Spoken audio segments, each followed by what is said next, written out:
കൃഷ്ണ കൃഷ്ണ ഹരേ ഹരേ ഹരേ രാമ രാമ നമസ്തേ കൃഷ്ണ. ഓം അജ്ഞാനതിമിരാന്ധസ്യ ജ്ഞാനാഞ്ജനാശലാകയാ ചക്ഷുരുന്മിലിതേന തസ്മൈ ശ്രീഗുരുവേ നമഃ. നമോ ഓം വിഷ്ണുപാദായ കൃഷ്ണപ്രേഷ്ഠായ ഭൂതലേ ശ്രീമതേ ഭക്തിവേദാന്ത സ്വാമിന്നിതി നാമിനെ.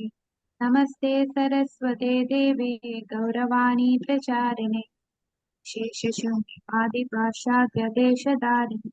जय श्री कृष्ण चैतन्य प्रभु नित्यानंद श्री अद्वैत गदाधर श्रीवासादि गौर भक्तवृंद. हरे कृष्णा कृष्णा कृष्णा हरे हरे हरे राम राम राम हरे हरे. हरे कृष्णा कृष्णा कृष्णा हरे हरे हरे राम राम राम हरे हरे.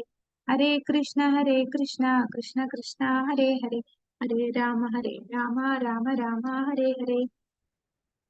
ശ്രീ ശ്രീ രാധാ ഗോവിന്ദ് ടെമ്പിൾ ഇസ്കോൺ മാംഗ്ലൂരിന്റെ ലെവൽ 3 ഭക്തി രസാമൃത സിന്ധു ക്ലാസ്സിലേക്ക് എല്ലാവർക്കും സ്വാഗതം. ശ്രീ ശ്രീ രാധാ ഗോവിന്ദ് കി ജയ്, ശ്രീല പ്രഭുപാദ് കി ജയ്.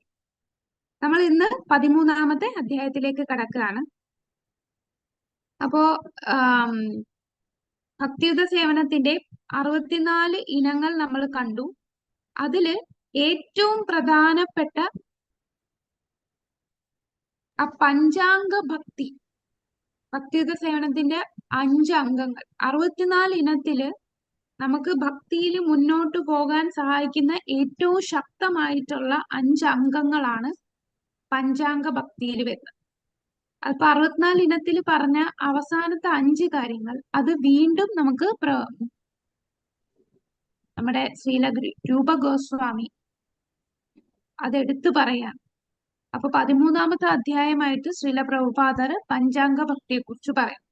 അപ്പൊ ഏതൊക്കെയാണ് ഈ 5 ഭക്തിയുത സേവനത്തിലെ ഈ 5 കാര്യങ്ങളെന്ന് പറയാം. വിഗ്രഹ ആരാധന, മധുരാവാസം, ഭാഗവത പാരായണം, ഭാഗവത പാരായണം, ഭക്തരുടെ ഉന്നത സഹവാസം, ഭക്തസംഘം, നാമജപം, മധുരാവാസം. ഹരിബോൾ. അപ്പൊ ഈ 5 അംഗങ്ങളില് 5 എണ്ണത്തിൽ ഏറ്റവും പ്രധാനപ്പെട്ട ഒരെണ്ണം എടുക്കാൻ പറഞ്ഞ ഏതായിരിക്കും പറയാ? നാമജപം. ഹരേ കൃഷ്ണ മഹാമന്ത്രം ജപിക്കുക, ശ്രീനാമ സങ്കീർത്തനം. അപ്പോ 5 കാര്യങ്ങൾ ഭക്തിയുത സേവനത്തില് 5 ശക്തമായ രൂപങ്ങൾ. നമ്മളെ ഭഗവാനോടുള്ള ഭാവത്തെ വേഗത്തിൽ ഉണർത്തുന്നതിന് സഹായിക്കുന്നതാണ്. അതിന് അതിശക്തമായിട്ടുള്ള അംഗങ്ങളാണ് ഈ 5 എണ്ണം. അപ്പൊ ഇവിടെ പറയുന്നത് ഭഗവത് ആരാധന അല്ലെ, ഭഗവാനെ ആരാധിക്കുക. അപ്പൊ ഇവിടെ രൂപഗോസ്വാമി ആദ്യം പറയുന്നത് ഭഗവാനെ ആരാധിക്കുക എന്ന് പറയുമ്പോൾ നിങ്ങൾക്ക് ഭൗതികമായിട്ടുള്ള കാര്യങ്ങൾ ഭൗതികമായിട്ടുള്ള വസ്തുക്കൾ ആസ്വദിക്കാൻ ആഗ്രഹമുണ്ടെങ്കിൽ നിങ്ങൾ ഒരിക്കലും കേശിഘട്ടിന്റെ തീരത്ത് പോകരുത്. കാരണം അവിടെ വളരെ മനോഹരമായിട്ടുള്ള ശ്യാമവർണ്ണത്തിലുള്ള ഭഗവാൻ ശ്രീകൃഷ്ണനുണ്ട്. അദ്ദേഹത്തെ കണ്ടാൽ പിന്നെ ഭൗതികമായിട്ടുള്ള ഒന്നിനോടും താല്പര്യം വരില്ല. അതുകൊണ്ട് അങ്ങോട്ട് പോകരുത്. അപ്പൊ അതൊരു നെഗറ്റീവ് ആയിട്ടുള്ള രീതിയിൽ രൂപഗോസ്വാമി പറയാം. നിങ്ങൾക്ക് ഭൗതിക ആഗ്രഹങ്ങൾ ഉണ്ടെന്നുണ്ടെങ്കിൽ കേശിഘട്ടിൽ പോകരുത്. കാരണം അവിടെ ഭഗവാൻ കൃഷ്ണനുണ്ട്. ആ കൃഷ്ണനെ കണ്ടു കഴിഞ്ഞാൽ പിന്നെ ഭൗതിക ആസ്വാദനത്തിനൊന്നും താല്പര്യം കാണില്ല. അതുകൊണ്ട് ഭൗതിക ആസ്വാദനം വേണമെന്നുണ്ടെങ്കിൽ അവിടെ പോകാതിരിക്കാം, ഭഗവാനെ കാണരുത്. കാരണം ഭഗവാന് സേവനം ചെയ്തു തുടങ്ങിയാൽ പിന്നെ ഭൗതികമായിട്ടുള്ള ആഗ്രഹങ്ങളെല്ലാം നമുക്ക് ഇല്ലാതാവും. കൃഷ്ണന്റെ രൂപം കാണാൻ പരോക്ഷമായി കാവ്യാത്മകമായി നമ്മോട് പറയുന്നത്. അപ്പൊ കാവ്യാത്മകമായിട്ട് രൂപഗോസ്വാമി നമ്മളോട് പറയുന്നതാണ്, നിങ്ങൾക്ക് ആസ്വദിക്കാനാണ് ആഗ്രഹമെങ്കിൽ കേശിഘട്ടിന്റെ തീരത്ത് പോകരുത് എന്ന്. നമുക്ക് ആ ഭഗവാന്റെ രൂപം കണ്ടു കഴിഞ്ഞാൽ, ഭഗവാന്റെ ആ വിഗ്രഹത്തെ ആകർഷണം വന്നു കഴിഞ്ഞാൽ, ആ രൂപത്തിനോട് ആകർഷണം വന്നാൽ പിന്നെ ഈ ഭൗതികമായിട്ടുള്ള ഒന്നിനോടും നമുക്ക് താല്പര്യം തോന്നുകയില്ല. അപ്പൊ നിസ്സംഗതയാണ് ഭാവഭക്തിയുടെ മുഖമുദ്ര. അപ്പൊ നമുക്ക് ഈ ഭഗവാനെ സേവിക്കുമ്പോ, ഈ വിഗ്രഹത്തിനെ സേവിക്കുമ്പോ നമുക്ക് ആ ഭാവത്തിലേക്ക് ഉയരാൻ സാധിക്കും. അപ്പൊ ഈ വിഗ്രഹ സേവനം വളരെ പ്രധാനപ്പെട്ടതെന്ന് പറയാൻ കാരണം, ഇപ്പം നമ്മൾ പറയും കലിയുഗമല്ലേ, കലിയുഗത്തിലല്ലല്ലോ വിഗ്രഹാരാധന, അത് ത്രേതായുഗത്തിലല്ലേ. നമ്മൾ ഈ കലിയുഗത്തില് നാമസങ്കീർത്തനമാണ്, പിന്നെന്തിനാണ് വിഗ്രഹാരാധന കലിയുഗത്തില് പറയുന്നത്? അപ്പൊ നമ്മൾ വിഗ്രഹം എന്ന് പറഞ്ഞാൽ നമ്മളെല്ലാം ഭൗതികമായി പഞ്ചേന്ദ്രിയങ്ങൾ കൊണ്ട് നിർമ്മിച്ചതാണ്. നമ്മളുടെ ഈ നമ്മുടെ ശരീരം, നമ്മുടെ ഇന്ദ്രിയങ്ങളെല്ലാം ഭൗതികമായിട്ടുള്ള വസ്തുക്കൾ കണ്ട് അതിൽ പരിചയം വന്ന വ്യക്തികളാണ് നമ്മൾ. അപ്പോ ആ ഭൗതിക വസ്തുവിലൂടെ ഭഗവാനെ കാണണമെങ്കിൽ അത് വിഗ്രഹത്തിലൂടെ, ഭഗവാൻ തന്നെ നമ്മൾ ഈശോപനിഷത്തിൽ പറയുന്നുണ്ട് 8 രീതിയിൽ ഭഗവാൻ വരും. കല്ലായിട്ടും മണ്ണായിട്ടും തടിയായിട്ടും എല്ലാം ഭഗവാൻ വരികയാണല്ലേ. അപ്പൊ ആ പഞ്ചഭൂതങ്ങൾ കൊണ്ട് നിർമ്മിതമായിട്ടുള്ള ആ വിഗ്രഹത്തില് ഭഗവാൻ നമുക്ക് വേണ്ടി നമ്മളുടെ സേവനം സ്വീകരിക്കാനായിട്ട് ആ പഞ്ചഭൂതങ്ങളിലേക്ക് ഭഗവാൻ വരികയാണ്. അപ്പൊ നമ്മൾ ആ ഒരു വിഗ്രഹത്തെ സേവിക്കുമ്പോൾ നമുക്ക് ആ വിഗ്രഹത്തിനോട് ഒരു അറ്റാച്ച്മെന്റ് തോന്നും. ആ വിഗ്രഹം, ആ ഭഗവാന്റെ രൂപത്തിനോട് നമുക്കൊരു ആസക്തി തോന്നും. നമുക്ക് ആ ഒരു ആസക്തി തോന്നുമ്പോൾ നമുക്ക് മറ്റുള്ള കാര്യങ്ങളിലെല്ലാം വൈരാഗ്യം സ്വാഭാവികമായിട്ടുണ്ടാവും. അപ്പൊ ഭൗതിക കാര്യങ്ങളിലുള്ള അറ്റാച്ച്മെന്റ് നമുക്ക് കുറയും. അത് കുറയണമെങ്കിൽ നമ്മൾ വിഗ്രഹത്തിനെ ആരാധിക്കണം, ഭഗവാന്റെ വിഗ്രഹ ആരാധന ചെയ്യണം. അപ്പൊ ആ വിഗ്രഹ ആരാധന നമ്മളെ ഭൗതികമായിട്ടുള്ള വസ്തുക്കളിൽ നിന്നും അകറ്റാനായിട്ട് നമ്മളെ സഹായിക്കുന്നതാണ്. ഇപ്പൊ വിഗ്രഹ ആരാധന ചെയ്യുമ്പോ നമ്മള് ഇപ്പം കുടുംബത്തോടെ ഇരുന്ന് നമ്മൾ എല്ലാവരോടെ ചേർന്ന് നാമം ജപിക്കുന്നു, ഭഗവാനെ ആരതി ചെയ്യുന്നു, എല്ലാരും കീർത്തനങ്ങൾ ചൊല്ലുന്നു. അപ്പൊ ഈ ഒരു വിഗ്രഹ ആരാധനയിൽ നമുക്കൊരു ആഗ്രഹം തോന്നിക്കഴിഞ്ഞാൽ പിന്നെ ആൾക്കാരൊക്കെ എവിടൊക്കെയാണ് പോകുന്നത്? അവർക്ക് ബോറടിച്ച് സിനിമയ്ക്ക് പോകുന്നു, പബ്ബിൽ പോകുന്നു, ബീച്ചിൽ പോകുന്നു. അവർക്ക് സമയം കളയാൻ ആയിട്ട് എന്ത് ചെയ്യണം എന്ന് ആലോചിച്ചിരിക്കുക. അപ്പൊ അങ്ങനെയുള്ള വസ്തുക്കളോട് നമുക്ക് താല്പര്യം ഇല്ലാതാവും, ഭഗവാനെ സേവിക്കാൻ തുടങ്ങും. അപ്പൊ ഭഗവാനെ സേവിക്കുമ്പോൾ നമുക്ക് ഭൗതികമായിട്ടുള്ള വസ്തുക്കളോട് ഡിറ്റാച്ച്മെന്റ് തോന്നും. ഇനി ഭാഗവതം കേൾക്കുക. ഭാഗവതം കേൾക്കുക എന്ന് പറയുമ്പോ മുക്തി ഉൾപ്പെടെ 4 തൂണുകളായ ധർമ്മത്തെയും അർത്ഥത്തെയും പരോക്ഷമായി പരിഹസിക്കുകയാണ്. ഭാഗവത പാരായണം വരുമ്പോ അവിടെ മുക്തി ദേവി തന്നെ പടിവാതിൽക്കൽ വന്ന് നിൽക്കും. കാരണം ഭാഗവതം ഭക്തിയുത സേവനത്തെ കുറിച്ചാണ് പറയുന്നത്. അവിടെ നമുക്ക് ജ്ഞാനം വൈരാഗ്യം ഇതിനല്ല ഇമ്പോർട്ടൻസ് കൊടുക്കുന്നത്. ഭാഗവത ശ്രവണത്തിലൂടെ ഭഗവാനെ കുറിച്ച് നമ്മൾ കേൾക്കുകയാണ്.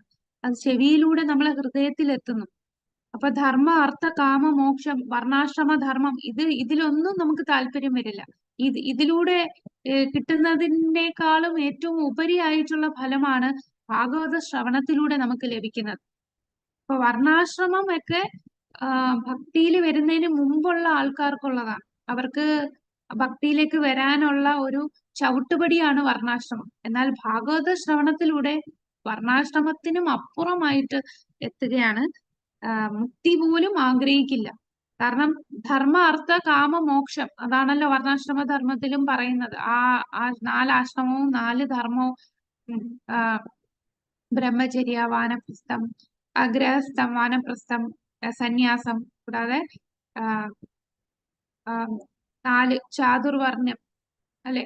അപ്പൊ ഇത് ബ്രാഹ്മണർ, ക്ഷത്രിയർ, വൈശ്യർ, ശൂദ്രർ, ഈ ഒരു കാറ്റഗറി കൊണ്ടുവന്നത് എന്തിനാണ്?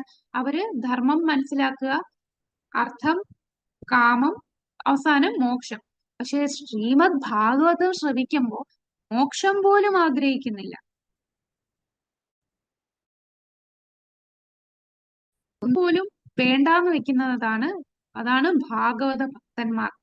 ഉയർന്ന അഡ്വാൻസ്ഡ് ആയിട്ടുള്ള ശുദ്ധ ഭക്തർ, ഉത്തമ ഭക്തരായിട്ട് മാറുന്നവർ അവർ മുക്തി പോലും ആഗ്രഹിക്കുന്നില്ല. ആ തലത്തിലേക്ക് ഉയരാൻ സാധിക്കും. മോക്ഷ ലഘൂത്തകൃത് നമ്മളിത് പറഞ്ഞല്ലേ, ഭക്തിയുത സേവനത്തിന്റെ 6 സവിശേഷതകളിൽ ഒരെണ്ണം പറയുന്ന മോക്ഷ ലഘൂത്തകൃത്. ഭക്തന്മാർ മോക്ഷം പോലും ആഗ്രഹിക്കുന്നില്ല. ആ ഭാവത്തിലേക്ക് എത്തിപ്പെടും നമ്മൾ ഭാഗവതം ശ്രവിക്കുമ്പോൾ. ഭാഗവതം നിത്യം ഭാഗവത സേവയാ, എല്ലാ ദിവസവും നമ്മൾ ഭാഗവതം കേൾക്കുമ്പോൾ നമുക്ക് ആ ഭാഗവതം കേൾക്കാനുള്ള ത്വര നമുക്ക് കൂടും. ഇന്ന് എനിക്ക് കേട്ടില്ല, ഭാഗവതം കേട്ടില്ലെങ്കിൽ നമുക്ക് എന്തോ ഒരു ഇൻകംപ്ലീറ്റ്നെസ് വരും. ഇന്നത്തെ ദിവസം പൂർണ്ണമാകാത്ത പോലെ തോന്നും.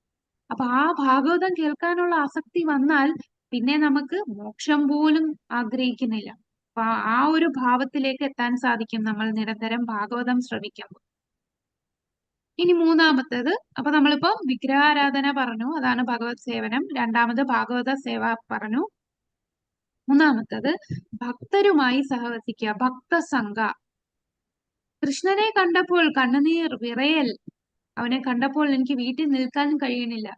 അപ്പൊ നമുക്ക് ഭക്തരുമായിട്ട് സംഘം ചേരുമ്പോൾ, ഉയർന്ന ഭക്തരുമായിട്ട് സംഘം ചേരുമ്പോൾ അവരിലുള്ള ഭക്തി നമ്മളിലേക്കും പകരും. അവർക്ക് ഭഗവാനോടുള്ള ആ ഭാവം നമ്മളിലേക്ക് ഉണ്ടാകും. അപ്പൊ ആ ഭക്തനിലൂടെ നമുക്ക് ഭഗവാനോടുള്ള പ്രേമം വളർത്താൻ സാധിക്കും. അപ്പൊ ഉയർന്ന ഭക്തർക്ക് ഭഗവാനെ കാണുമ്പോ കണ്ണീര് വരും, വിറയല് വരും, രോമാഞ്ചം വരും, ശബ്ദമിടറും. ഇങ്ങനെ 8 തരം വികാരങ്ങൾ ശരീരത്തിലുള്ള മാറ്റങ്ങൾ സംഭവിക്കും.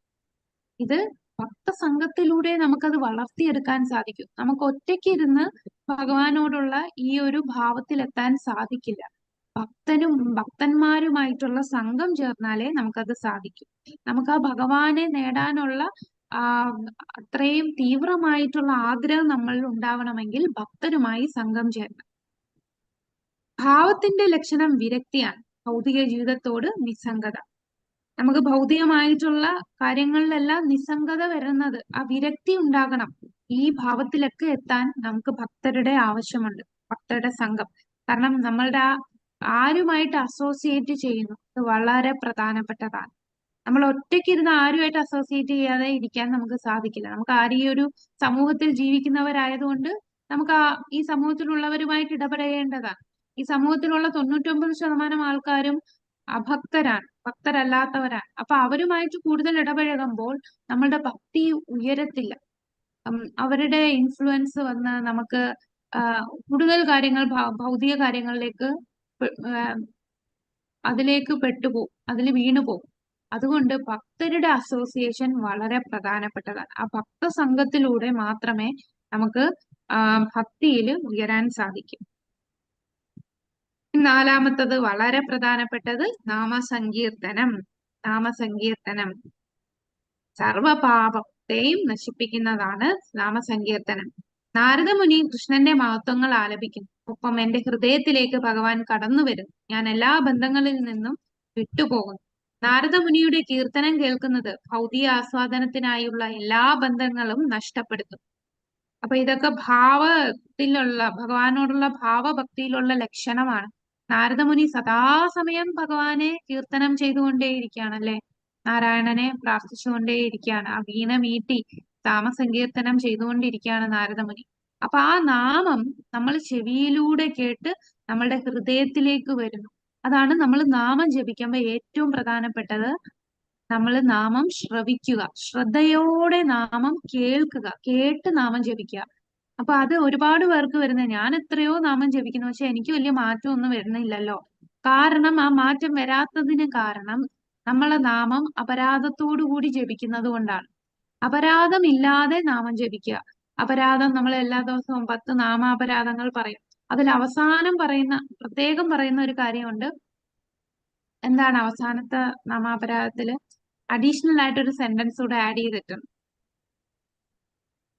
എന്താണത്? പല നാമനിർദ്ദേശങ്ങൾ മനസ്സിലാക്കിയതിനു ശേഷം തിരുനാമ ജപത്തിൽ പൂർണ്ണമായ വിശ്വാസം ഇല്ലാതിരിക്കുകയും ഭൗതിക ആഗ്രഹങ്ങൾ വച്ച് പുലർത്തുകയും ചെയ്യുക. ഒരു വൈഷ്ണവൻ കൃഷ്ണ പ്രേമമാകുന്ന അത്യാത്മ ലക്ഷ്യത്തെ പ്രാപിക്കുന്നതിന് വേണ്ടി ഇത്തരം അപരാധങ്ങൾ സുരക്ഷ നേടേണ്ടതാണ്. അത് ആ അപരാധത്തിന് കഴിഞ്ഞിട്ട് നമ്മൾ പറയില്ലേ, ശ്രദ്ധയോടെ നാമം ജപിക്കുക. ആ ഒരു സെന്റൻസ് കൂടെ നമ്മൾ ആഡ് ചെയ്യും. നമ്മൾ നാമം ജപിക്കുമ്പോൾ നമ്മൾ ശ്രദ്ധിക്കാതെ നാമം ജപിച്ചാൽ നമ്മളെ മനസ്സ് അവിടെ എവിടെയൊക്കെ പോകും, അല്ലെ? നാമം ജപിക്കുമ്പോൾ. അപ്പൊ ആ നാമം ജപിക്കും മനസ്സ് അവിടെ പോകാതെ മനസ്സിനെ പിടിച്ചു കൊണ്ടുവരിക. നമ്മൾ കേൾക്കുക. നമ്മൾ ഈ പറയുന്ന 16 വാക്കുകളും ഭഗവാന്റെ നാമങ്ങളും ചെവിയിലൂടെ കേൾക്കുക. ചിലര് നാമം ജപിക്കുമ്പോൾ വരുന്ന പ്രശ്നം, സ്പീഡിൽ ജപിക്കുമ്പോൾ ഇടയ്ക്കുള്ള ഹരേ കൃഷ്ണ ഹരേ കൃഷ്ണ കൃഷ്ണ കൃഷ്ണ ഹരേ ഹരേ പറയത്തില്ല. പിന്നെ ഹരേ രാമ രാമ രാമ ഹരേ ഹരേ അവിടെ പറയായിരിക്കും. അപ്പൊ ഇടയ്ക്ക് ഏതെങ്കിലും ഒരു വാക്ക് മുറിഞ്ഞു പോകും. ചിലപ്പോൾ കറക്റ്റ് ആയിട്ടായിരിക്കില്ല ഉച്ചരിക്കുന്നത്. അപ്പൊ നമ്മള് നാമം ജപിക്കുമ്പം പ്രത്യേകം ശ്രദ്ധിക്കേണ്ടത്, നമ്മൾ കറക്റ്റ് ആയിട്ട് ഓരോ വാക്കുകളും ഉച്ചരിക്കുക, എല്ലാം കംപ്ലീറ്റ് ആയിട്ട് ഉച്ചരിക്കുക, ഉറക്കെ നാമം ജപിക്കുക. ഉറക്കെ എന്ന് പറഞ്ഞാൽ നമുക്ക് കേൾക്കുന്ന തലത്തിൽ നാമം ജപിക്കുക. പിന്നെ അത് ശ്രദ്ധിക്കുക, നമ്മൾ പറയുന്ന കറക്റ്റ് ആണോ, ഞാൻ ഈ വാക്ക് പറയുന്നുണ്ടോ എന്ന് ശ്രദ്ധിക്കുക. പിന്നെ നമ്മളുടെ ഈ നമ്മളുടെ ബീറ്റ്സിൽ, നമ്മുടെ ജപമാലയിൽ ആ മാലയെ നമ്മൾ സ്പർശിക്കുക, അത് നമ്മൾ ഫീൽ ചെയ്യുക. അപ്പൊ ഈ കാര്യങ്ങള് ഇങ്ങനെ ശ്രദ്ധയോടെ നമ്മൾ ആ ഓരോ മുത്തിലെയും നമ്മൾ തൊട്ട് അതറിഞ്ഞ് നമ്മൾ പറയുന്ന വാക്കുകൾ ഉച്ചരിക്കുന്നത് നന്നായിട്ട് ശ്രദ്ധയോടെ കേട്ട്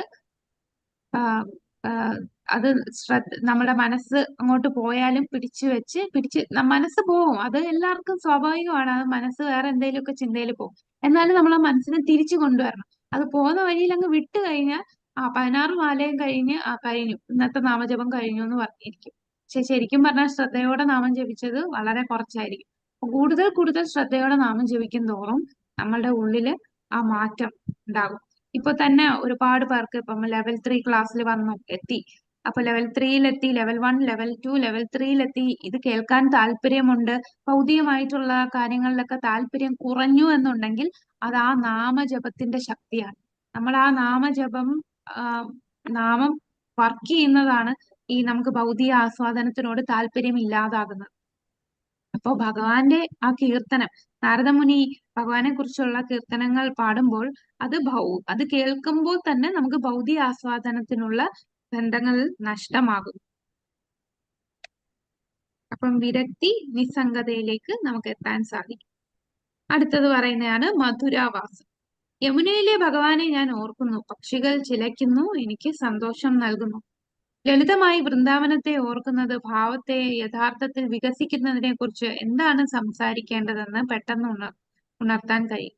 അപ്പൊ ഈ ധാം എന്ന് പറയുമ്പോ അവിടെ ഭഗവാന്റെ ലീലകൾ നടക്കുന്ന സ്ഥലമാണ് ധാം. അപ്പൊ മധുരാവാസം എന്ന് പറയുമ്പോൾ അത് മധുര തന്നെ ഉദ്ദേശിക്കുന്നില്ല, അവിടെ എല്ലാ ധാമുകളെയുമാണ് ഉദ്ദേശിക്കുന്നത്. അതായത് എന്താണ്, നമ്മുടെ വൃന്ദാവനം, ദ്വാരക, അയോധ്യ, മായാപൂർ, അപ്പൊ ഇതെല്ലാം ധാമുകളാണ്. അപ്പൊ ഭഗവാന്റെ സാന്നിധ്യമുള്ള സ്ഥലമാണ്. അവിടെ ആ സ്ഥലത്ത് നിൽക്കുമ്പോൾ തന്നെ നമുക്ക് നമ്മുടെ ഉള്ളിൽ നല്ലൊരു മാറ്റം സംഭവിക്കും, അവിടെ ഭഗവാന്റെ സാന്നിധ്യം ഉള്ളത് കൊണ്ട്. അപ്പൊ ഭഗവാനെ കുറിച്ച്, കാരണം ആ ധാമില് വസിക്കുന്ന ആൾക്കാര് അവരുടെ ജീവിതചര്യകൾ തന്നെ നിരന്തരം ഭഗവാനെ ഓർക്കുന്ന രീതിയിലാണ് അവരുടെ ജീവിത രീതി തന്നെ. അപ്പൊ അങ്ങനെ ഒരു രീതിയിൽ ജീവിക്കുമ്പോൾ നമുക്ക് ഒരിക്കലും ഭഗവാനെ മറക്കാൻ തോന്നില്ല. നമ്മൾ ചെയ്യുന്ന ഓരോ കാര്യങ്ങളും, ഓരോ സ്റ്റെപ്പ് വെക്കുമ്പോഴും നമുക്ക് വൃന്ദാവനത്തിൽ പോയാൽ കാണാം, അല്ലെ, അവിടെ എല്ലാരും രാധേ രാധേ എന്നാണ് പറയുന്നത്. അവിടെ രാധേ രാധേ എന്ത് സംസാരിക്കുമ്പോഴും അവിടെ ഭഗവാനെയും രാധാറാണിയെ ഓർത്തുകൊണ്ടാണ് ചെയ്യുന്നത്.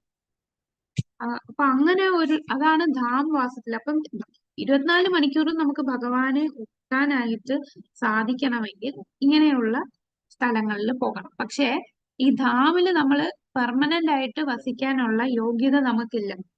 അപ്പം നമ്മൾ കനിഷ്ഠാധികാരികളാണ്, ഭക്തിയിലൊക്കെ വന്ന് തുടങ്ങിയവരാണ്, അഡ്വാൻസ്ഡ് ആയിട്ടുള്ള ഉയർന്ന ഭക്തരാണ് അവിടെ നിരന്തരം താമസിക്കാൻ യോഗ്യർ. കാരണം ധാമില് നമ്മൾ അപരാധം ചെയ്യുമ്പോൾ, പ്രത്യേകിച്ച് വൃന്ദാവനത്തില്, അത് നമുക്ക് 10 മടങ്ങായിട്ട് ആ അപരാധത്തിന്റെ ഫലം അനുഭവിക്കേണ്ടി വരും. എന്നാൽ നമ്മൾ പുണ്യം ചെയ്താൽ അതും 10 മടങ്ങായിട്ട് അതിന്റെ പുണ്യം ഫലം നമുക്ക് ലഭിക്കും. അപ്പൊ ധാമില് പോകാനുള്ള യോഗ്യനായിട്ട് വേണം നമുക്ക് അവിടെ പെർമനന്റ് ആയിട്ട് വസിക്കാൻ. പക്ഷെ നമുക്ക് എന്താണ്, മാനസികമായിട്ട് നമ്മൾ എവിടെ താമസിക്കുന്നോ അവിടെ നമുക്ക് നമ്മളുടെ അവബോധം കൊണ്ട് ആ സ്ഥലത്തെ നമുക്ക് ധാമാക്കി മാറ്റാൻ സാധിക്കും. നമുക്കിവിടെ നിന്ന്, നമ്മളെ വീട്ടിൽ നിന്ന് തന്നെ നമ്മളിപ്പോ നാമം ജപിക്കുകയും നമ്മളെ വിഗ്രഹാരാധന ചെയ്യുന്നു, ഭക്തരുമായിട്ട് സംഘം ചെയ്യുന്നു. നമ്മളിപ്പോ ഓരോ ക്ലാസ്സുകൾ അറ്റൻഡ് ചെയ്യുമ്പോൾ നമ്മൾ എല്ലാ ഭക്തരുമായിട്ട് ചേർന്ന് ആണ് ക്ലാസ് നമ്മൾ കേൾക്കുകയെന്നോ പിന്നെ നമ്മള് ഒരു ഭക്തിവൃക്ഷ അതുപോലെ സത്സംഗത്തിലൊക്കെ പങ്കെടുക്കുന്നു, അപ്പൊ ഭക്തസംഘം ലഭിക്കുന്നു. അപ്പൊ അങ്ങനെ ഓ, ഏ- ഏ- ഏത് പ്രകാരമെങ്കിലും നമ്മൾ ഭഗവാനെ സ്മരിക്കുന്ന രീതിയിൽ നമ്മളുടെ ജീവിതചര്യയെ മാറ്റിക്കൊണ്ടിരിക്കുക. നമ്മൾ പ്രസാദം സേവിക്കുന്നു, ഈ വീട് ഭഗവാന്റേതാണെന്ന് മനസ്സിലാക്കി ഭഗവാനെ സേവന ചെയ്യുക. ഈ വീടിന്റെ, നമ്മൾ താമസിക്കുന്ന വീടിന്റെ പ്രധാനി എന്ന് പറയുന്നത് ഭഗവാനാണ്. അപ്പൊ ആ ഭഗവാൻ നമുക്ക് തന്നു, നമ്മളെല്ലാം കുറച്ചു കാലത്തേക്ക് താമസിക്കുകയാണ് ഈ വീട്ടിൽ. ഇത് ഞാൻ കഷ്ടപ്പെട്ട് അധ്വാനിച്ചുണ്ടാക്കിയ വീടാണ്, ആ ഭാവം നമ്മൾ മാറ്റുക. ഇത് ഭഗവാന്റെ കാരുണ്യം കൊണ്ട് എനിക്ക് ഇത് ഇങ്ങനൊരു വീട് നിർമ്മിക്കാൻ കഴിഞ്ഞു. അപ്പൊ ഈ വീട് ഭഗവാന്റേതാണ്.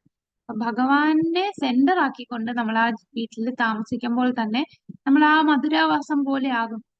ധാമിൽ വസിക്കുന്ന ആ അവബോധത്തിലേക്ക് നമുക്ക് മാറാൻ സാധിക്കും. പിന്നെ അടുത്തുള്ള ഇസ്കോൺ ക്ഷേത്രങ്ങളിൽ പോവുക. അപ്പൊ വൈകുണ്ഠം, ശ്രീല പ്രഭുപാദർ ലോകമെമ്പാടും വൈകുണ്ഠത്തെ തന്നിരിക്കുകയാണ്. അപ്പൊ ആ ക്ഷേത്രങ്ങളിൽ ഭഗവത് സാന്നിധ്യമുണ്ട്. അപ്പൊ അങ്ങനെ ഭഗവാനെ ആം, ആം, അവിടെ പോയി നമുക്ക് സേവനം ചെയ്യാൻ സാധിക്കും. എവിടെയാണ് മാതാജി ആ, ഹരേ കൃഷ്ണ. വൈകുണ്ഠം എന്ന് പറയുന്നത് എവിടെയാണ്? നമ്മൾ പറഞ്ഞത് നമുക്ക് ഭൂമിയിലെ വൈകുണ്ഠം എന്ന് പറയുന്നത് ഭഗവാന്റെ സാന്നിധ്യമുള്ള സ്ഥലമല്ലേ. അപ്പം ഇസ്കോൺ ക്ഷേത്രങ്ങളിലെല്ലാം ഭഗവാന്റെ സാന്നിധ്യമുണ്ട്.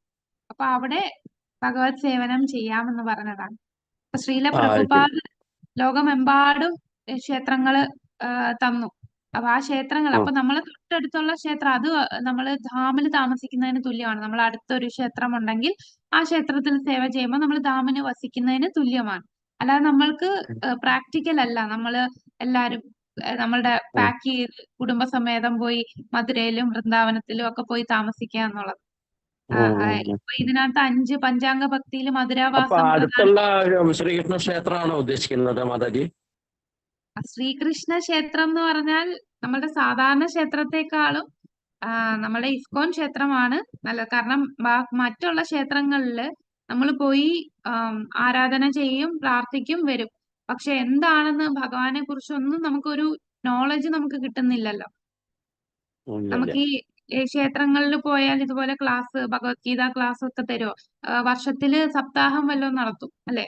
7 ദിവസം അതെ. സപ്താഹം കാണും. അല്ലാതെ നമ്മൾ പോവും, നമ്മൾ കുറെ വഴിപാട് പറയും, പ്രാർത്ഥിക്കും, വരും. അതും നമ്മൾ പോയി പ്രാർത്ഥിക്കുന്നത് എന്താണ് പ്രാർത്ഥിക്കുന്നത്? നമ്മുടെ ഭൗതിക കാര്യങ്ങളിലാണ് നമ്മൾ പ്രാർത്ഥിക്കുന്നത്. എന്റെ അസുഖം മാറ്റണം, അല്ലെങ്കിൽ എന്റെ മക്കളുടെ കല്യാണം, ജോലി, പഠിപ്പ്, എല്ലാ ദുഃഖങ്ങൾ മാറ്റണം. അപ്പൊ ഇതെല്ലാം നമ്മൾ ഓരോ ഭഗവാനെ ഒരു ഓർഡർ സപ്ലയർ ആയിട്ടാണ്. ഞാൻ കുറെ കാര്യങ്ങൾ പറയും, അതൊക്കെ ചെയ്തു തരുന്ന ആളായിരിക്കും. പക്ഷെ അതല്ല ശരിക്കും ഭക്തി എന്ന് പറയുന്നതിലേക്ക് നമുക്ക് പറഞ്ഞു തന്നത്. അത് വൈഷ്ണവ സമ്പ്രദായത്തില് ബ്രഹ്മമത്വ ഗൗഡിയ വൈഷ്ണവ സമ്പ്രദായത്തിലൂടെയാണ് നമ്മൾ മനസ്സിലാക്കിയത്. അതുകൊണ്ടാണ് ഇസ്കോൺ ക്ഷേത്രങ്ങളിൽ നമ്മൾ പറയുന്നത്. മറ്റു ക്ഷേത്രങ്ങളെ താഴ്ത്തി പറയുകയല്ല, നമ്മളുടെ ഒരു ഘടന അങ്ങനെയാണ്. നമുക്കൊന്നും നമ്മൾ ജസ്റ്റ് എന്തിനാണ് ഇത്രയും ഇതില് വന്നതിന് ശേഷമാണ് നമ്മൾ മനസ്സിലാക്കിയത് എങ്ങനെയാണ് നമ്മൾ പ്രാർത്ഥിക്കേണ്ടതെന്ന് തന്നെ നമ്മൾ പഠിച്ചത് ഇതില് കൃഷ്ണാവബോധത്തിൽ വന്നതിന് ശേഷമാണ്. മറ്റു ക്ഷേത്രങ്ങളിൽ, ശ്രീകൃഷ്ണ ക്ഷേത്രം ആണെങ്കിലും അവിടെ കൃഷ്ണാവബോധം നമുക്ക് തരുന്നില്ല, അവബോധം കിട്ടുന്നില്ല. നമ്മള് ജസ്റ്റ് പോയി വഴിപാട് നടത്തുന്നു. അവിടെ ഇരിക്കുന്ന, അവിടെ പൂജകൾ ചെയ്യുന്ന വ്യക്തികൾക്ക് പോലും ഇതൊരു ബിസിനസ് മൈൻഡിലാണ് കാണുന്നത്. അപ്പൊ ഭഗവാന്റെ സേവ ഉം. ഒരു ബിസിനസ് അല്ല, അത് ഭഗവാനോടുള്ള പ്രേമത്തിൽ എത്തുകയാണ്. ഭഗവാനെ സ്നേഹിക്കാനാണ് നമ്മള് കൃഷ്ണാവബോധത്തില് പഠിപ്പിച്ചു തന്നത് അല്ലെ, പ്രഭുപാദരുടെ ശിക്ഷണങ്ങളിലൂടെ. അപ്പൊ അതുകൊണ്ടാണ് നമ്മൾ ഇസ്കോൺ അല്ല, ക്ഷേത്രങ്ങളിൽ തന്നെ. അത് മാതാജിയുടെ ശരിയാണ്. ഭഗവാന്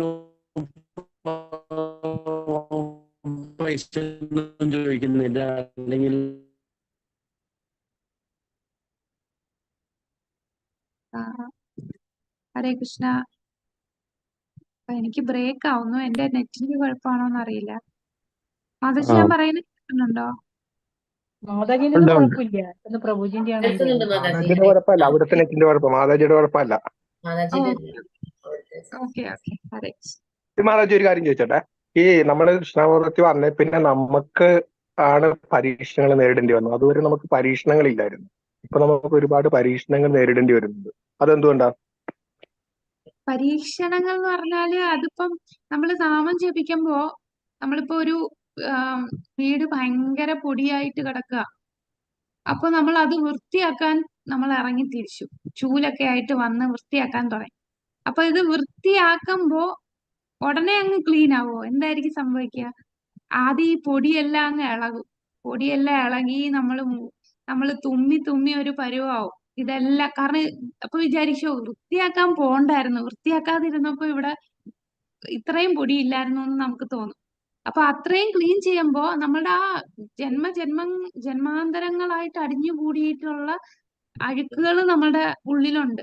അപ്പൊ നമ്മൾ ഈ നാമം ജപിക്കുകയും കൃഷ്ണാബോധത്തിൽ വരുമ്പോ നമ്മൾ ഭക്തിയുത സേവനം ചെയ്യുമ്പോൾ ഈ അഴുക്കുകൾ ഇളകാൻ തുടങ്ങും. ഇളകാൻ തുടങ്ങുമ്പോഴാണ് നമുക്കിങ്ങനെ ചെറിയ ചെറിയ പരീക്ഷണങ്ങളായിട്ടൊക്കെ നമുക്ക് തോന്നുന്നത്. പക്ഷെ എന്താ ചെയ്യേണ്ടത്? നമ്മളിപ്പോ ക്ലീൻ ചെയ്തു, പൊടിയെല്ലാം ആയി എന്ന് പറഞ്ഞ് നമ്മൾ ഇട്ടിട്ട് പോകും. നമ്മൾ വീണ്ടും ക്ലീൻ ചെയ്തോണ്ടിരിക്കുക. കുറെ കഴിയുമ്പോൾ അത് കംപ്ലീറ്റ് വൃത്തിയാവും. അതേപോലെ നമുക്കിങ്ങനെ ചെറിയ പരീക്ഷണങ്ങൾ വരും. ഭഗവാൻ നമ്മളെ പരീക്ഷിക്കാന്ന് പറഞ്ഞാൽ നമുക്ക് താങ്ങാൻ പറ്റുന്ന അത്രേ ഭഗവാൻ നമുക്ക് തരും. കുഞ്ഞു കുഞ്ഞു പരീക്ഷണങ്ങളെ ഭഗവാൻ തരും. പരീക്ഷണങ്ങൾ എന്ന് പറയുന്ന ഒന്ന് നമ്മളെ ഓർമ്മപ്പെടുത്തലാണ്. ഈ ഭൗതിക ലോകം എന്ന് പറയുന്നത് ടെമ്പററി ആണ്. ഇവിടെ സുഖാലയമാണ്, അശാശ്വതമാണ്. ഈ ലോകത്തെ സുഖം തേടുന്ന സ്ഥലമല്ല. പിന്നെ നമ്മളുടെ കർമ്മങ്ങള് വലുത് തരാനുള്ളത് ഭഗവാൻ ചെറുതാക്കി തരികയാണ്. അപ്പൊ ഒരിക്കലും കൃഷ്ണാബോധത്തിൽ വന്നത് കൊണ്ട് എനിക്കിത് വന്നു, അതുകൊണ്ട് ഞാൻ ഇട്ടിട്ട് പോന്നു എന്ന് പറഞ്ഞു പോവുകയേ ചെയ്യരുത്. നമുക്ക് എന്തോ വലുത് തരാനുള്ളതാണ് ഭഗവാൻ അത് ചെറുതാക്കി തന്നതാണ്. നമ്മൾ വിചാരിക്കും ഇതിലില്ലായിരുന്നപ്പോ എനിക്ക് വലിയ കുഴപ്പമില്ലായിരുന്നു. പക്ഷെ ആ കുഴപ്പമില്ല എന്ന് പറഞ്ഞിരുന്ന നാളെ നമുക്ക് എന്തോ വലുത് നമ്മുടെ തലയിൽ വന്ന് വീഴും. അതാണ് ഭഗവാൻ കൊച്ചാക്കി തന്നത്. അപ്പൊ നമ്മൾ ക്ലീൻ ചെയ്തോണ്ടിരിക്കുക അല്ലേ? നമ്മളെ മുറിയിൽ ഇത്രയും പൊടി പടർന്ന് ഇത് ഫുള്ള് കുളമായെന്ന് വിചാരിച്ച് നമ്മൾ ഇട്ടിട്ട് പോവാതെ വീണ്ടും വീണ്ടും നമ്മൾ ക്ലീൻ ചെയ്യുക. ക്ലീൻ ചെയ്യാന്ന് പറഞ്ഞാൽ നമ്മൾ നാമം ജപിക്കുക, ഭക്തിയുത സേവനം ചെയ്യുക. അപ്പൊ നമ്മളുടെ ഉള്ളിലെ അഴുക്ക് അങ്ങനെ വൃത്തിയായി വൃത്തിയായി അവസാനം നന്നായിട്ട് പ്യുവറായി മാറും. അപ്പം ഭക്തിയുത സേവനത്തിൽ വരുമ്പോ പിന്നെ നമ്മളുടെ കാഴ്ചപ്പാട് മാറും. ഈ ദുഃഖങ്ങള് ബ്രഹ്മാവിന്റെ ഒരു പ്രാർത്ഥനയിലുണ്ട്, തത്തേനു സമീക്ഷമാനോ കുഞ്ചാന ഏവാത്മകൃതം വിപാകം. അപ്പൊ ആ പ്രാർത്ഥനയില് പറയുന്നത്, ഞാൻ ചെയ്ത കർമ്മഫലം കൊണ്ട് എനിക്ക് ദുരിതങ്ങളൊക്കെ ഞാൻ അനുഭവിക്കുന്നു. പക്ഷെ എന്നാലും എന്റെ അവകാശമാണ് ഭഗവാന്റെ അനുഗ്രഹം ലഭിക്കുക എന്നുള്ളത്. കാരണം ഞാൻ ആ ഭക്തിയുത സേവനത്തിൽ തുടർന്നുകൊണ്ടിരിക്കുകയാണ്. തീർച്ചയായിട്ടും 100% ഭഗവാന്റെ കാരുണ്യം നമുക്ക് കിട്ടും. ഭഗവാൻ ഇപ്പോഴും നമ്മൾ ഭക്തിയുത സേവനത്തിൽ വരുമ്പോ ആ നാമം ജപിക്കുമ്പോ തീർച്ചയായിട്ടും ഭഗവാൻ നമ്മളെ ശ്രദ്ധിക്കുകയാണ്. കാരണം മറ്റുള്ളവര് പോലല്ല, നമ്മൾ ഭൗതിക ആഗ്രഹങ്ങൾക്ക് നിന്ന് മാറി ഭഗവാന്റെ അടുത്തേക്ക് നമ്മളെ ശ്രദ്ധ കേന്ദ്രീകരിച്ചു. നമ്മളെല്ലാരും ഭഗവാന്റെ അംശമാണ്. ജീവേരെ സ്വരൂപമായി കൃഷ്ണേരെ നിത്യദാസ്, ഭഗവാന്റെ ദാസരാണ്. ഇതാണ് നമ്മളുടെ സ്വാഭാവികമായിട്ടുള്ള ആ സ്ഥിതി. അതിലേക്ക് നമ്മൾ തിരിച്ചു പോവാണ്. അപ്പൊ തീർച്ചയായിട്ടും ഭഗവാന്റെ അനുഗ്രഹം ഒരുപാട് ഉണ്ടാവും. നമുക്ക് ആ കുഞ്ഞു കുഞ്ഞു പരീക്ഷണങ്ങൾ അത് നമ്മളുടെ കർമ്മഫലം ഇങ്ങനെ വന്നു പോകുന്നതാണ്. അപ്പൊ അതിലൊന്നും നമ്മൾ വിഷമിക്കേണ്ട ആവശ്യമില്ല.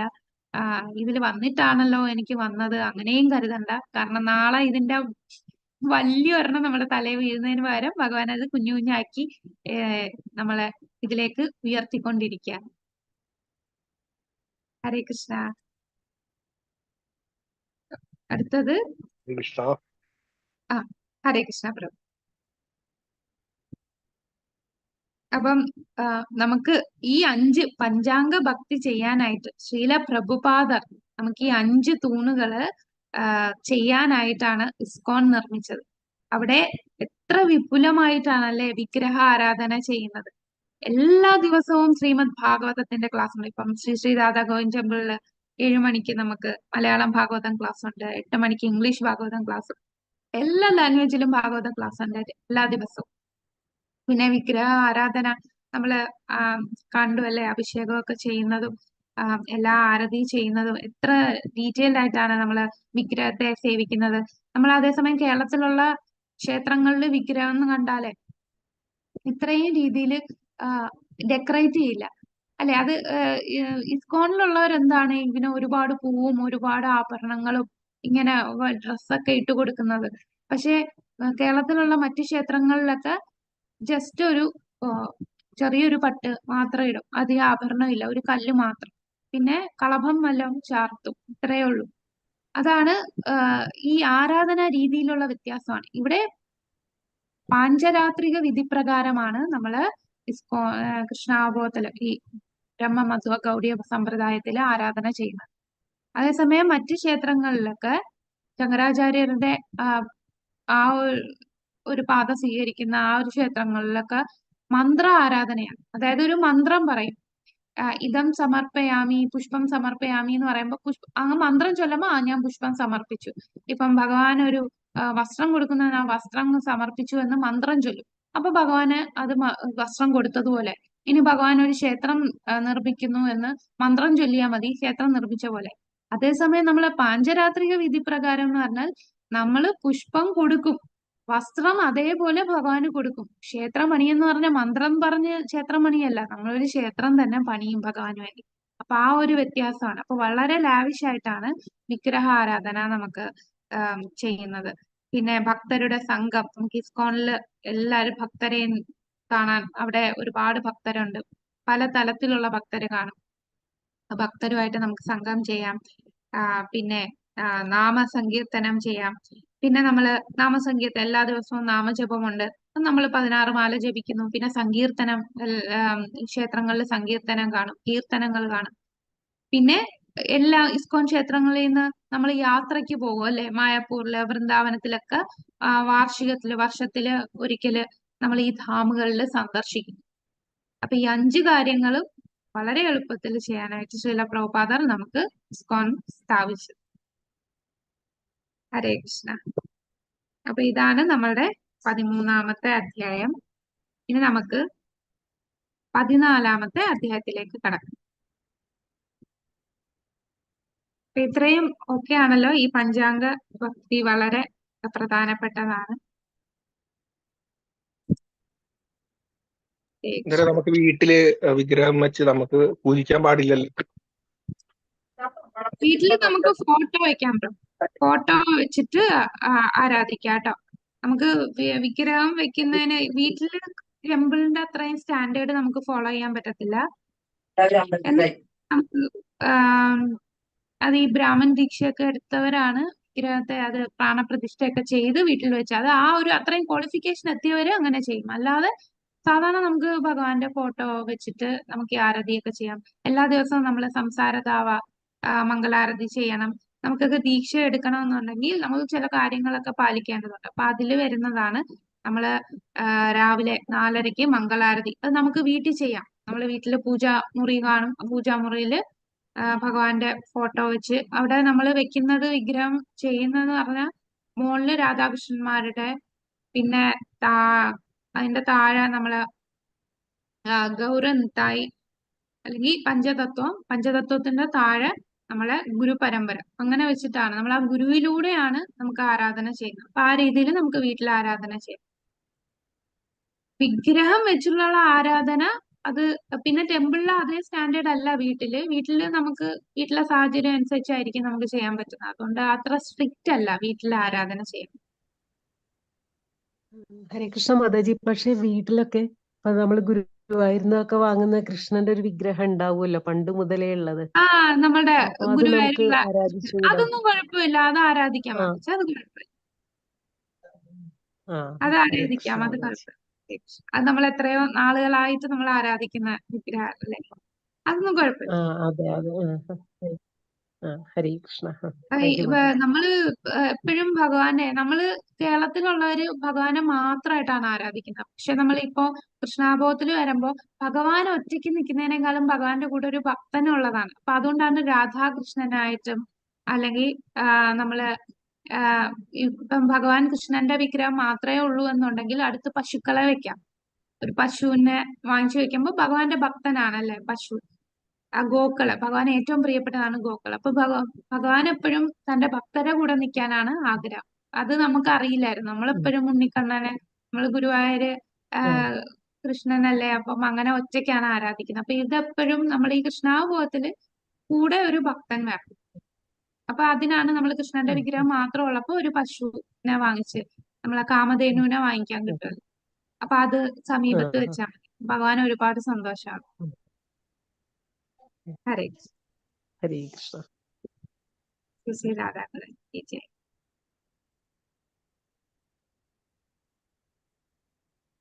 അപ്പോൾ നമ്മൾ ഇനി 14-ാമത്തെ അധ്യായം.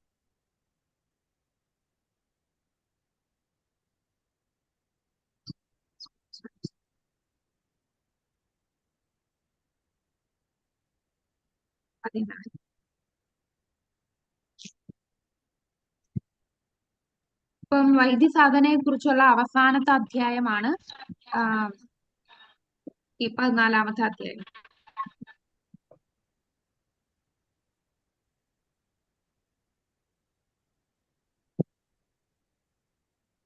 അപ്പൊ ഈ അധ്യായത്തിൽ പറയുന്നത് ജ്ഞാനം, വൈരാഗ്യം ഇവ രണ്ടും ഭക്തിയുടെ ആരെങ്കിലും ഇവിടെ അൺമ്യൂട്ട് എല്ലാരും ചെയ്താലേ ചെറുതായിട്ട് എക്കോ കേൾക്കും. ജ്ഞാനം ഞാനിത് ഷെയർ ചെയ്തില്ലല്ലേ, സോറി. ഹരേ കൃഷ്ണ. ഇപ്പൊ കാണുന്നുണ്ടോ മാതാജി സ്ക്രീന്? കാണുന്നുണ്ട് മാതാജി.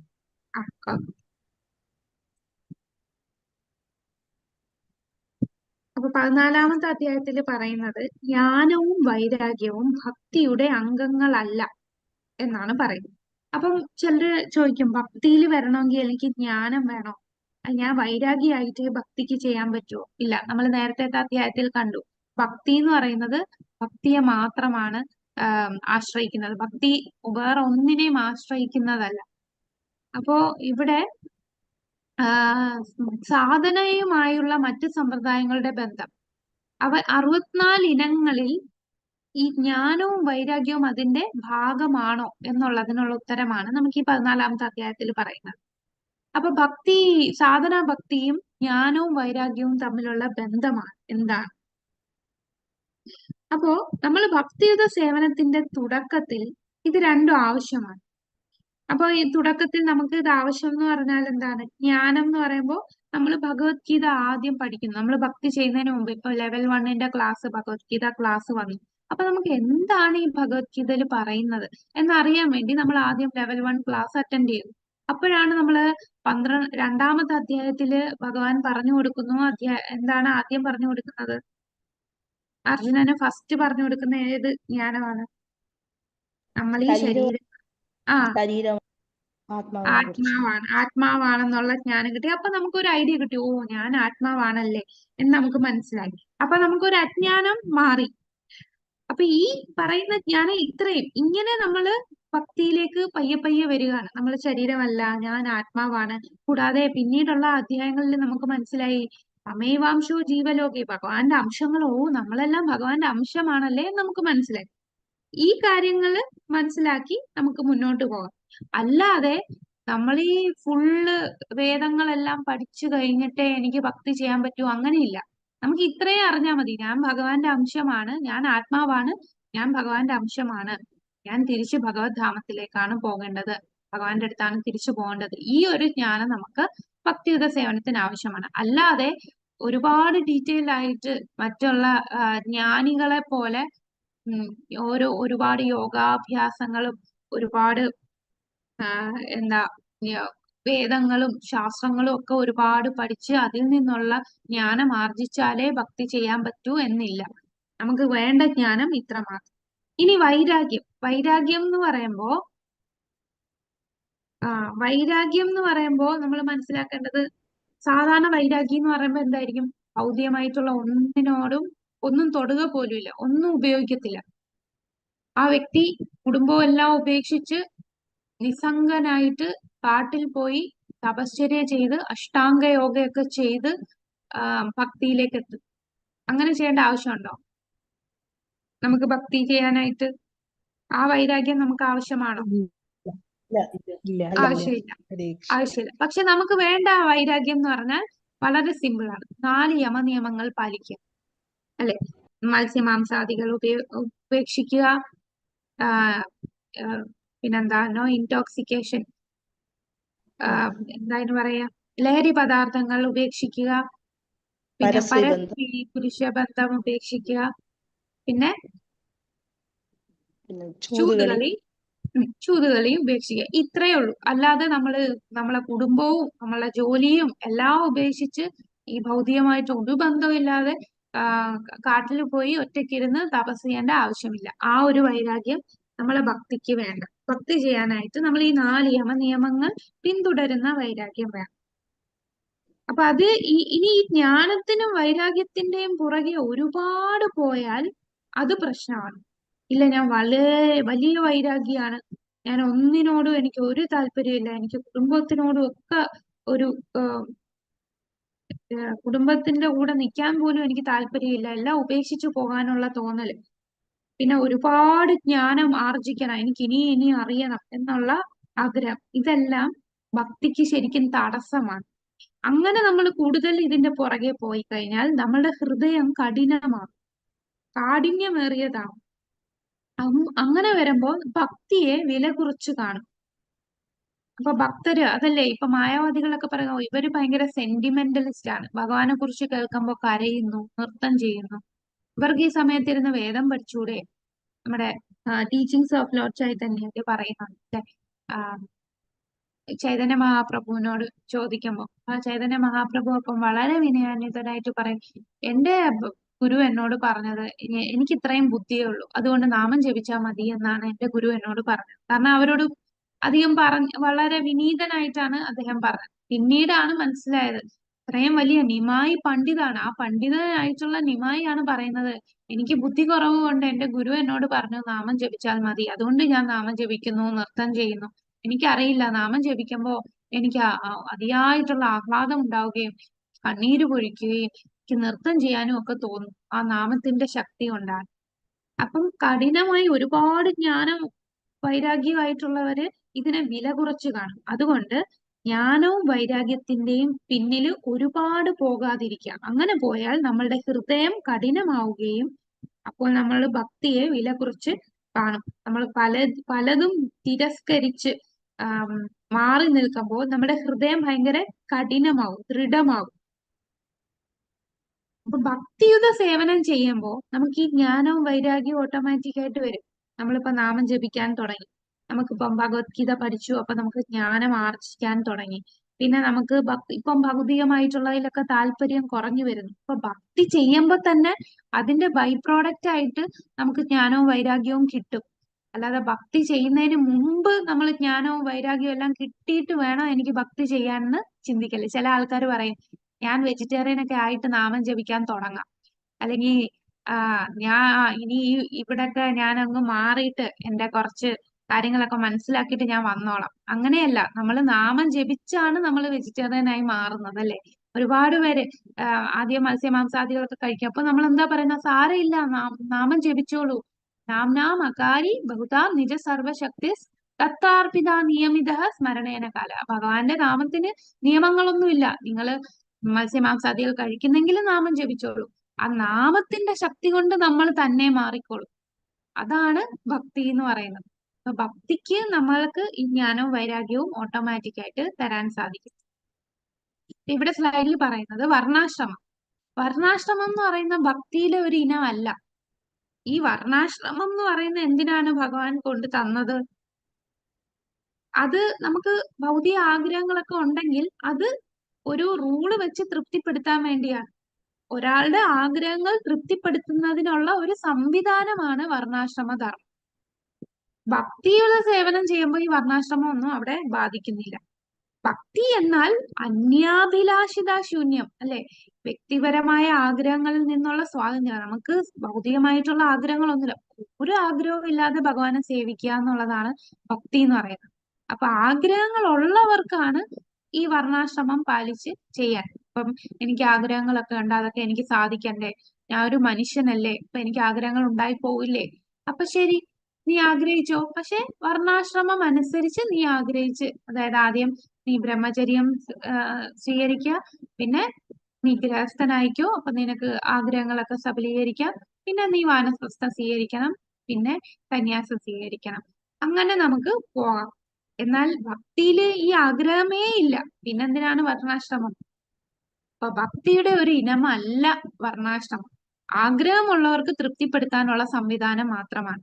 ഭക്തി എന്ന് പറഞ്ഞാൽ അന്യാഭിലാഷിതാ ശൂന്യം, മറ്റൊരാഗ്രഹവും ഇല്ലാത്തതാണ് ഭക്തി എന്ന് പറയുന്നത്.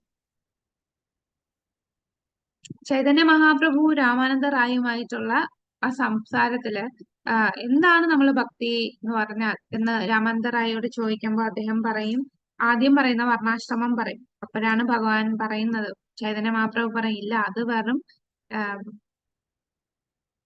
പുറമേ ഉള്ള ഒരെണ്ണം മാത്രമാണ്, അതല്ല ഭക്തിയിലേക്ക് വരാനുള്ള ഒരു വഴി.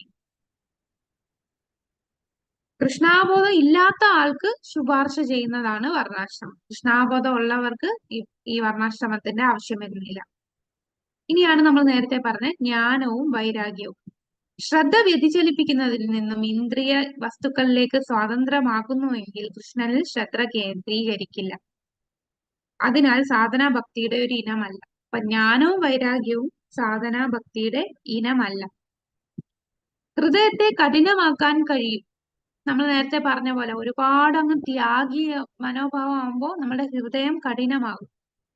ഭക്തി എന്നാൽ മൃദുലമായ ഹൃദയം എന്നാണ് അർത്ഥം.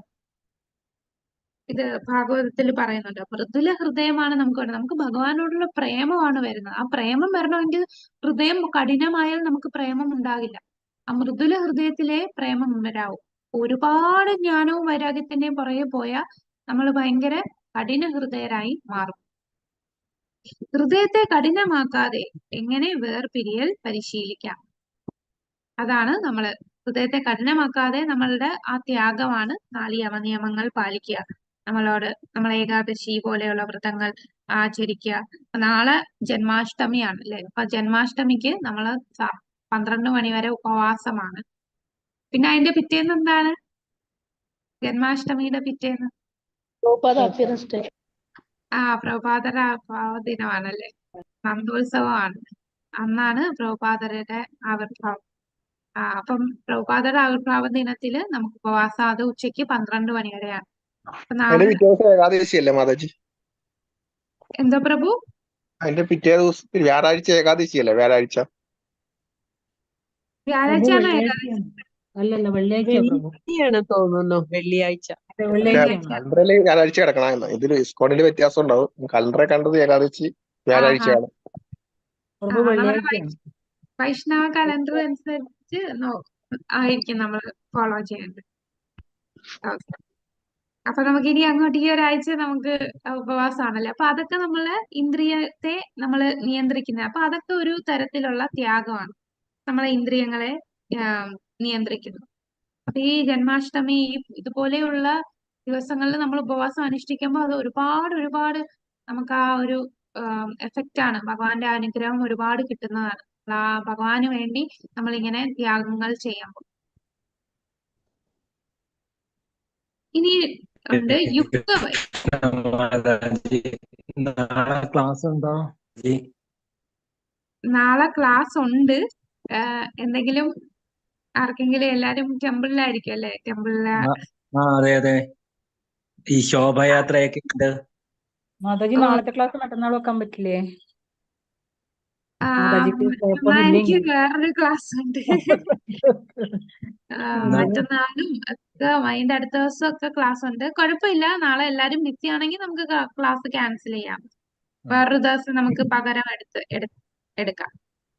അതല്ലെങ്കിൽ ഫ്രൈഡേ മറ്റോ നോക്കിയിട്ട് മാതാജിക്ക് പറ്റുകയാണെങ്കിൽ. ഫ്രൈഡേ എക്സാം ആണ് മാതാജി.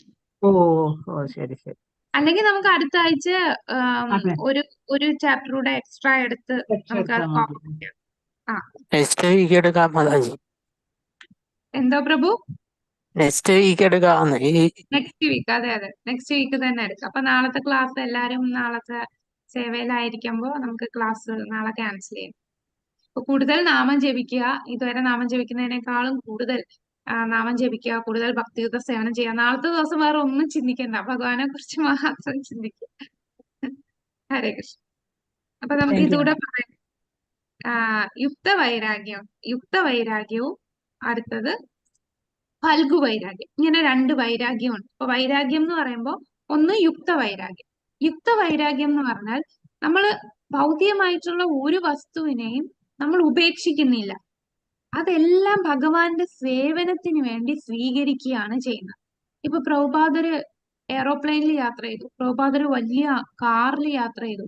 അപ്പൊ അദ്ദേഹം പറയും, ഞാൻ ഒരു സന്യാസിയാണ്, ഞാൻ കാറിൽ യാത്ര ചെയ്യത്തില്ല, ഞാൻ പ്ലെയിനിൽ കയറത്തില്ല, അതിനെയൊക്കെ തിരസ്കരിക്കുന്നില്ല. ഭഗവാന്റെ സേവനത്തിന് വേണ്ടി അദ്ദേഹം അതെല്ലാം ഉപയോഗിക്കുകയാണ്. അതിനെയാണ് യുക്ത വൈരാഗ്യം. ഇപ്പൊ നമ്മുടെ കയ്യിൽ ഫോണുണ്ട്, നമ്മുടെ കയ്യിൽ ലാപ്ടോപ്പ് ഉണ്ട്, ഈ ഇലക്ട്രോണിക് ഗാഡ്ജറ്റ്സ് നമ്മുടെ കയ്യിലുണ്ട്. അതിന് നമ്മൾ ഇല്ല, എനിക്ക് ഭക്തിയിലുള്ളത് കൊണ്ട് ഇതൊക്കെ എന്നെ ഡിസ്ട്രാക്ട് ചെയ്യാണ്ട് ഞാൻ വേണ്ടാന്ന് വെക്കുന്നില്ല. നമ്മൾ അത് ഉപയോഗിക്കും. എന്തിനു വേണ്ടി? ഭഗവത് സേവനത്തിന് വേണ്ടി. ഇപ്പൊ ഭഗവാന്റെ ക്ലാസ് കേൾക്കാനായിട്ട്, ഭഗവാനെ കുറിച്ച് കേൾക്കാനായിട്ട് ഒക്കെ നമ്മൾ ഈ ഉപകരണങ്ങൾ ഉപയോഗിക്കുന്നു. അതാണ് യുക്ത വൈരാഗ്യം. നമ്മൾ ഉപയോഗിക്കും. അത് നമ്മളുടെ ഇന്ദ്രിയ സംതൃപ്തിക്ക് വേണ്ടിയല്ല, ഭഗവാന്റെ സേവനത്തിന് വേണ്ടി നമ്മൾ അത് ഉപയോഗിക്കുന്നു. കൃഷ്ണനുമായി ബന്ധപ്പെടുത്താൻ വേണ്ടി മാത്രം നമ്മൾ അത് സ്വീകരിക്കുന്നു. കൃഷ്ണനെ സമർപ്പിക്കുന്നതിലൂടെ അത് ശുദ്ധീകരിക്കുന്നു. അപ്പൊ ഇത് ഉപയോഗിക്കുമ്പോൾ ഇതും ആത്മീയമായി മാറുകയാണ്. നമ്മൾ ഉപയോഗിക്കുന്ന ഈ ഫോണും നമ്മൾ ഉപയോഗിക്കുന്ന ലാപ്ടോപ്പും എന്തൊക്കെ വസ്തു ഭഗവാന്റെ സേവനത്തിന് ഉപയോഗിക്കുന്നോ അതെല്ലാം ആത്മീയമായി മാറുകയാണ്. ഇപ്പം നമ്മള് ആഹാരം കഴിക്കുന്നതിന് മുമ്പ് എന്ത് ചെയ്യും? നമ്മളത് ഭഗവാന് ഓഫർ ചെയ്ത് അത് പ്രസാദമാക്കും. അപ്പൊ ആ പ്രസാദമാക്കുമ്പോൾ അത് ആത്മീയമായി മാറും. അപ്പൊ നമ്മളുടെ ഇന്ദ്രിയ സംതൃപ്തിക്ക് ഭഗവാനെ നമ്മളുടെ സ്വന്തം ഇന്ദ്രിയ സംതൃപ്തിക്ക് വേണ്ടി നമ്മളത് മാറ്റി വെക്കുന്നില്ല. ഭഗവാന് കൊടുത്ത് ഭഗവാൻ കഴിച്ചതിന്റെ ബാക്കിയാണ് നമ്മൾ കഴിക്കുന്നത്. അപ്പൊ എല്ലാം നമ്മൾ ഉപയോഗിക്കും. കൃഷ്ണന് വേണ്ടി ഉപയോഗിക്കുന്നു. കൃഷ്ണന് വേണ്ടത് നമുക്ക് സ്വതന്ത്രമായി നിർമ്മിക്കാൻ കഴിയില്ല. അതിനാൽ കൃഷ്ണന്റെ പ്രതിനിധിയിൽ നിന്ന് സ്വീകരിക്കുക. അപ്പൊ നമുക്ക് എങ്ങനെ ഭഗവാനിലേക്ക് ഇതെല്ലാം കണക്ട് ചെയ്യാം? അത് നമുക്ക് ഭഗവാന്റെ പ്രതിനിധിയായിട്ടുള്ള ഗുരുവിൽ നിന്നുള്ള നിർദ്ദേശപ്രകാരം നമുക്ക് എല്ലാ വസ്തുക്കളും ഭഗവാന്റെ സേവനത്തിന് വേണ്ടി എങ്ങനെ ഉപയോഗിക്കാമെന്ന് മനസ്സിലാക്കാം.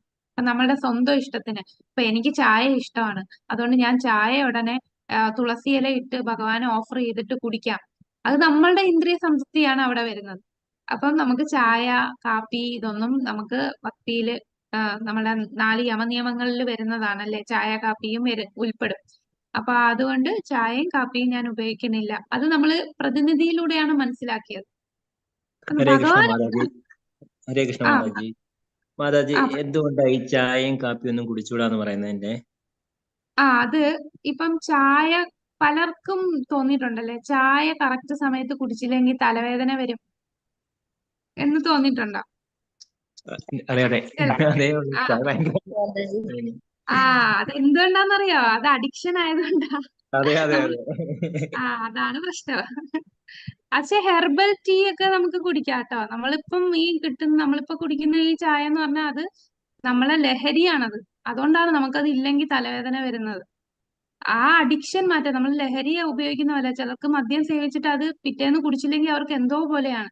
സിഗരറ്റ് വലിച്ചില്ലെങ്കിൽ വലിക്കാതിരിക്കുമ്പോ ആ സിഗരറ്റും ശരിക്കും ആ ഒരു അഡിഷൻ മാറ്റാൻ വേണ്ടിയാണോ ഈ ചായയും കാപ്പിയും കുടിക്കരുതെന്ന് പറയുന്നത്? നമുക്ക് ഒന്നിനോടും ഒരു ആസക്തി ഉണ്ടാവാൻ പാടില്ല. നമ്മളുടെ ആ ഭക്തിക്ക് തടസ്സമാണിത്. അതുകൊണ്ടാണ് ഈ അഡിക്ഷൻ ഇല്ലാതാക്കണം. നമ്മുടെ ആ 4 ധർമ്മങ്ങളുണ്ടല്ലോ, ദയ, ശൗചം, നമ്മളുടെ തപസ്, അതിലൊക്കെ വരുന്നതാണ്. അപ്പൊ ആ തപസ്, നമുക്ക് ഇതിലൊരു അഡിക്ഷൻ വന്നു കഴിഞ്ഞാൽ നമുക്ക് ഭക്തിയിൽ മുന്നേറാൻ സാധിക്കില്ല. അത് സാരമില്ല, അത് പറ്റും.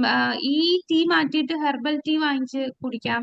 നമുക്ക് ഇസ്കോണിൽ നിന്ന് തന്നെ ടീ അവൈലബിൾ ആയിട്ട് കിട്ടും. ഇസ്കോണിന്റെ ടീ തേയില നോക്കിയാൽ മതി. ഹരേ കൃഷ്ണ പിന്നെ മാതാജി. മാതാജി, നമുക്ക് ഈ ബൂസ്റ്റ് ഹരേ കൃഷ്ണ. അങ്ങനത്തെ സാധനങ്ങൾ ഇട്ട് പാല് കുടി. ഹരേ കൃഷ്ണ മാതാജി, കേൾക്കാമോ? കേട്ടു. ഈ ബൂസ്റ്റ് ഹോർലിക്സ് ഒക്കെ അല്ലേ? അങ്ങനെ ഇട്ട് പാല് കുടിക്കാമോ? അതില് നമുക്കറിയില്ല ഇതിനകത്ത് എന്തൊക്കെയാണ് ആഡ് ചെയ്തിട്ടുള്ളത് എന്ന്. അത് കുഴപ്പമില്ല മാതാജി. അത് പിന്നെ ഈ ചോക്ലേറ്റ് ചിലർ ഉപയോഗിക്കില്ല. പിന്നെ ഇതിനകത്ത് എല്ലാം ഈ പാക്ഡ് ഫുഡിൽ എല്ലാത്തിലും ഒരുപാട് അഡൾട്രന്റ് ആഡഡ് ആണല്ലോ. അപ്പൊ നാച്ചുറൽ ആയിട്ടുള്ളതാണ് നമ്മൾ സാധാരണ ഉപയോഗിക്കുന്നത്. പക്ഷെ അത് ഇങ്ങനെ അഡിക്ഷൻ ഇല്ലാത്തത് കൊണ്ട് അത് കുഴപ്പമില്ല മാതാജി.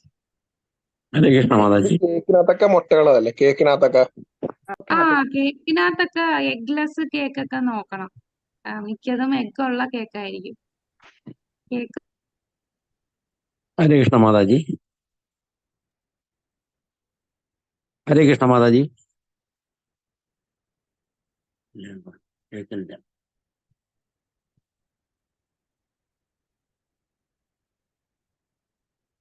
ഹരേ കൃഷ്ണ മാതാജി. നമ്മള് വീട്ടിൽ തന്നെ ആ അവബോധത്തില് ഭഗവാനെ ഹരേ കൃഷ്ണ മാതാജി. ഇവിടെ എന്തോ റേഞ്ചിന്റെ പ്രശ്നം, കിട്ടുന്നില്ല. മാതാജിയുടെ നെറ്റ്വർക്ക് ഇത് ചെയ്യുന്നില്ലെന്ന് തോന്നുന്നുണ്ട്. എന്തോ റേഞ്ചിന്റെ പ്രശ്നം, കിട്ടുന്നില്ല. ആ, ഹരേ കൃഷ്ണ മാതാജി.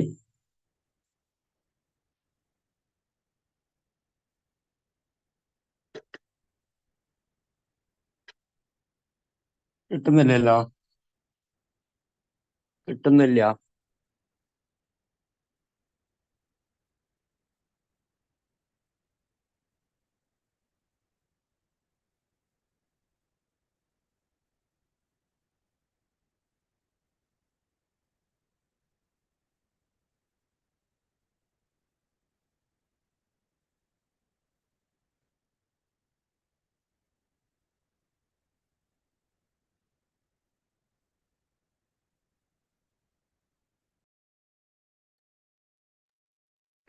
ഹരേ കൃഷ്ണ.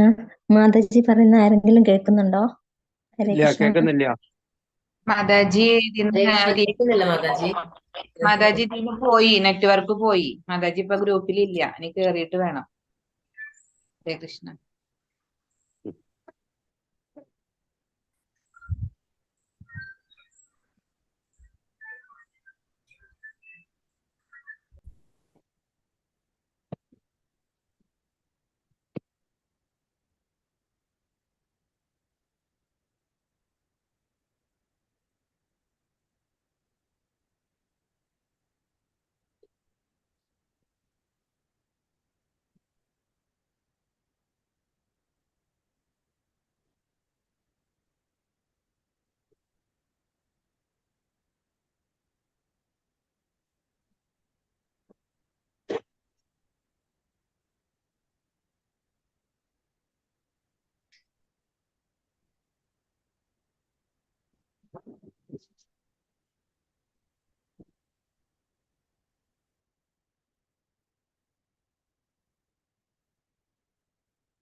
ഗീത മാതാജി ഒന്ന്, വിദ്യാ മാതാജീനെ ഒന്ന് വിളിക്കാവോ? നോക്കട്ടെ മാതാജി. ഹരേ കൃഷ്ണ.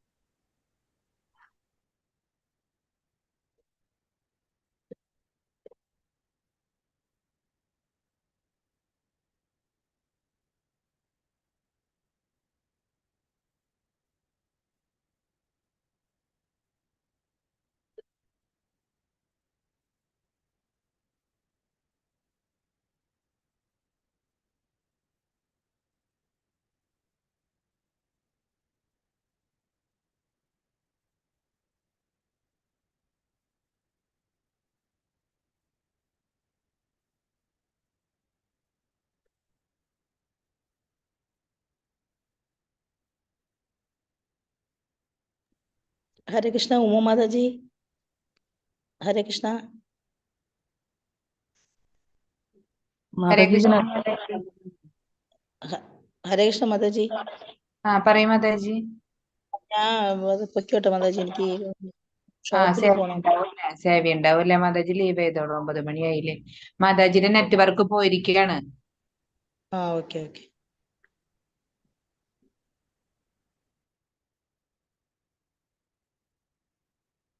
ഹരേ കൃഷ്ണ മാതാജിമാരെ. മാതാജിയുടെ മെസ്സേജ് വന്നിട്ടുണ്ട്. ബാക്കി നെക്സ്റ്റ് വീക്ക് എടുക്കാമെന്ന് പറയാൻ പറഞ്ഞിട്ടുണ്ട്.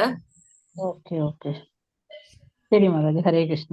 ഹരേ കൃഷ്ണ. എല്ലാവരും ലീവ് ചെയ്തോളൂ. ഹരേ ബാക്കി കൃഷ്ണ. അടുത്ത ക്ലാസ്സിൽ എടുക്കാമെന്ന് പറഞ്ഞിട്ടുണ്ട്. ഹരേ കൃഷ്ണ. ഹരേ കൃഷ്ണ. ഹരേ കൃഷ്ണ. വാഞ്ചകൽപതരുഭ്യശ്ച കൃപാസിന്ധുഭ്യേന ച പതിനാനാം പാവനേഭ്യോ വൈഷ്ണവേഭ്യോ നമോ നമഃ. അനന്തകോടി വൈഷ്ണവവൃന്ദം കീ ജയ. പ്രഭാത് കീ ജയ. ഹരേ കൃഷ്ണ.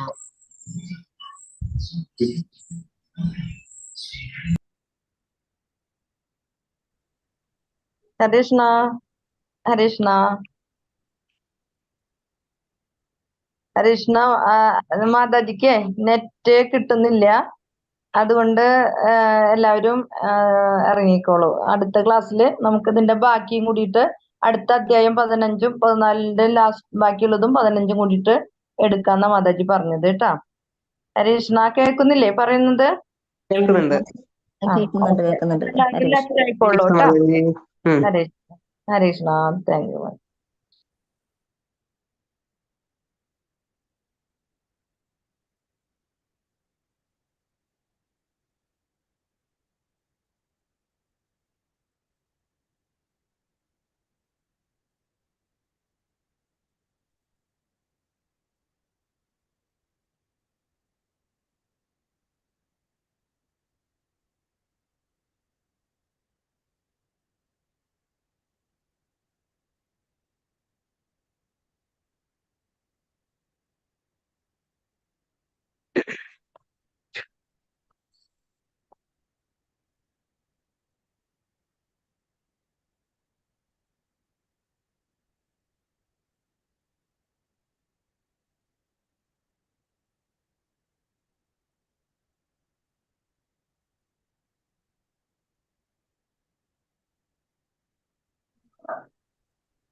ഹരേ കൃഷ്ണ.